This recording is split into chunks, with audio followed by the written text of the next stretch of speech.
8 months. 25. January. 65. Dearest Suzie, I received your latest letter this morning. I hope that Brett's feeling better by now. I know that he is miserable, teething this late like he is, but I am glad to hear that he is finally getting teeth. I will send John's girls a doll each payday. There are 2 of them, right? I also want to send your mother a little souvenir from here payday. I got another letter from her yesterday. She was just as cheerful as she could be and didn't complain about anything. She told me that she enjoyed my letters. I believe she is very lonely. I can just imagine how she would run around showing off if I sent her something from here, so payday I plan to. I don't think I will go to Bangkok. I've been thinking it over, and the only real advantage that I can see in going would be to rest and sightsee. The way I feel right now, I don't need a rest, and I certainly could care less about going sightseeing by myself. And when I get ready for a rest, I'll just take 3 days in Vung Tan and be done with it. As for shopping, our PX is expanding, and within the next 2 months they expect to have a lot of jewelry and things from both Bangkok and Hong Kong. So I promise you a star sapphire ring before I come home, or when I come home. And 2, it costs about $12 a day just to live in Bangkok, and that is money I could spend better on other things. I don't know yet if I will send you a check this month. You told me that you could get by on $400, so I may just go ahead and buy a slide projector this month. However, if you think you need more money because of car tags, let me know, and I will send my check to you.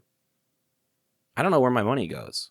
I can't think of any that I really waste, but I started this month with $200, and I'm already broke. Of course, my food bill in Da Nang was a little high, and I ate on credit up there since I spent quite a bit on Christmas, so I had to pay that. Then, when we got back here, we still had to pay club dues, houseboy, laundry, and the rest. Then I spent about $8 on film. I do take a lot of pictures, so it goes pretty fast. Already this month, I owe a club bill of $20, but I guess this isn't too bad since we eat all our meals there, and we do get an extra $65 a month for food. I paid as long as I could this month. Normally, I guess my food bill at the club will run $50. That is what it was this month anyway. Anyway, it costs. Well, I guess I've rambled on enough for today. Oh, what the heck. Since this is already such a long book, let me tell you about our club menu. Right after we got over here, they started paying us a cost of living allowance. But one of the requirements for drawing it was that we not eat in the mess hall. So now the mess hall is off limits to us. The club is very poor for eating. Most of the time for breakfast, they have eggs. But yesterday, they ran out of eggs. So this morning for breakfast, the only thing they had was a fried potato cake made from last night's leftover potatoes, those little fat, greasy sausages, and toast, with no butter or jelly. You can imagine how that went over. Our lunch menu is a little better. You can have a choice of soup, most sandwiches, hamburger steaks, and shrimp. Prices are about the same as a post-snack bar back home. For supper, they run a special for 65 cents. That is all you can order. For the last week, the special has been roast beef because that was the only meat they had. I have roast beef running out of my ears. Sometimes they have steak on hand. When they do, you can have a steak supper for $2. About once a month, the club officer will remember to order ice cream. By the time we get it, everyone is so starved the whole order goes in one day. So, there is a little example of life over here. I hope you can read this mess. My ink ran out, my lined paper ran out, and I am about run out of things to write. I love you all very much and think of you constantly. Where is that tape you were going to send? All my love, Bill. Today's letter from Poppy feels like a snapshot of his daily life and a window into his mind. Specifically, his detailed descriptions of shopping, managing finances, and food tell us so much about the personal level of his experiences in Vietnam. Beyond the numbers and his careful explanation of his budgeting, one part of this letter really stood out to me. His vivid and at times humorous descriptions of the food at his club. I've explained before that he was a picky eater, and to know that even when he was overseas, he had a strong opinion on things, is quite entertaining.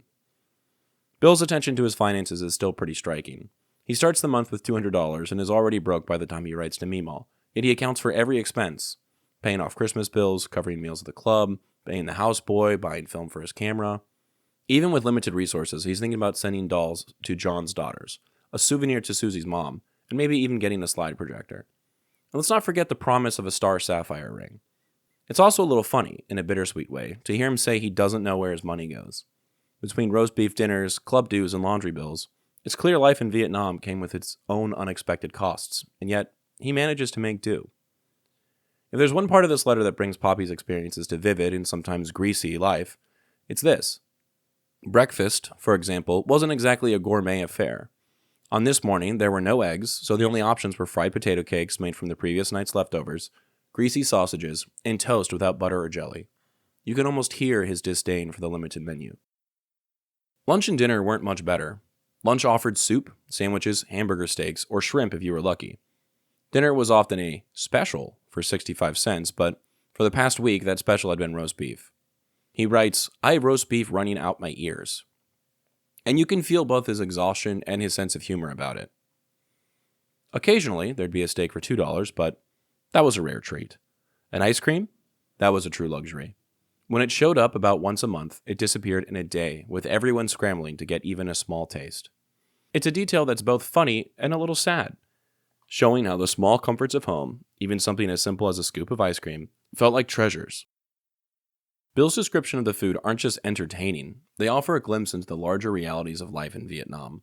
For instance, one reason the food was so limited is that the soldiers were given a cost of living allowance, which meant they couldn't eat in the mess hall and had to rely on the club for their meals. This detail alone shows the complexities of military logistics and how even something as basic as food could become an unneeded daily challenge. Even with these challenges, Bill's focus never wavered from Suzie and the family. He worried about sending enough money home, promised her that star sapphire ring, and explained how he always kept her in his thoughts.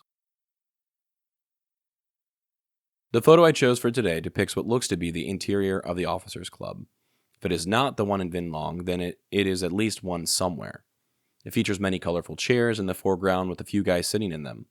There's a bar in the background to the left with a menu board above it, and back on the right wall there appears to be slot machines.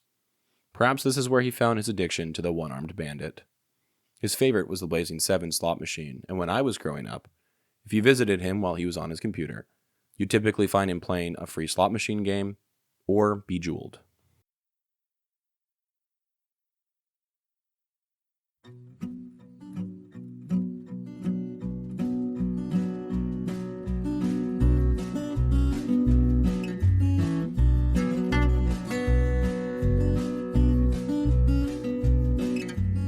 I'm Alex Lowie, and I hope you have enjoyed listening to this episode of Dearest Suzie, and receiving messages from the past that my Poppy wrote exactly 60 years ago.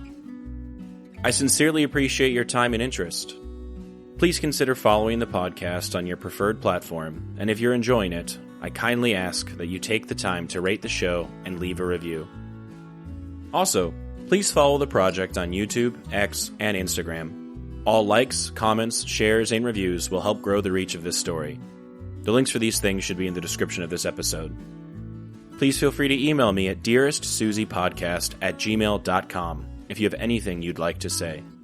I'd love to chat or to hear about your stories as well. Thank you for listening, and God bless.